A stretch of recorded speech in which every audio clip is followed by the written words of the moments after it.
The preacher turned his pale eyes out to the crowd before him, then to his faithful wife standing beside him. Annabel, his beauty, while so quiet, spoke louder than everyone else at the meeting tonight. "It is time," she said in her meek voice.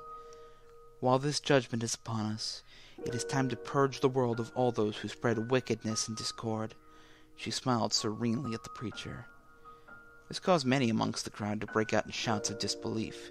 While the people of the Revelation had always been one for seeking out heretics, men of science, and doctors, they had never been told to seek out others who had seemingly done nothing wrong. If that was the case, how would the preacher decide who would be spared from Annabel's touch? Would the congregation be safe?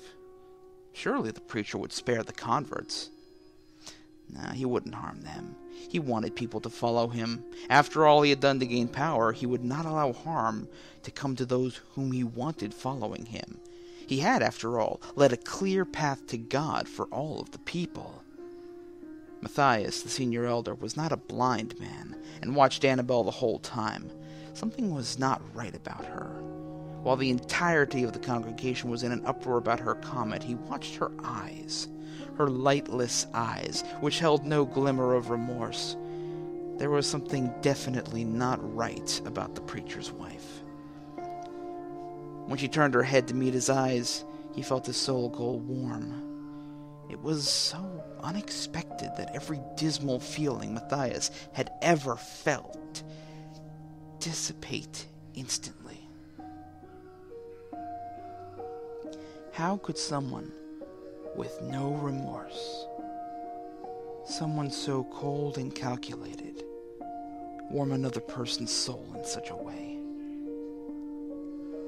Suddenly there was a call from behind him, and everyone went stock still.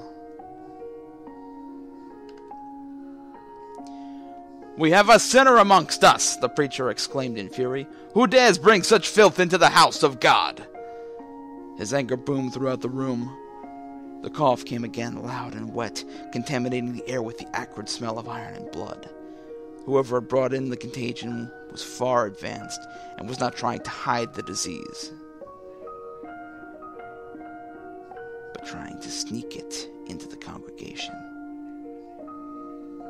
As people scattered in all directions, a small woman took a run directly at Annabel, who stood there with open arms. Her smile was still as serene as always. The sick woman embraced her attempt to pass on the contagion, and upon realizing her failure, tried to break free of Annabel's grasp.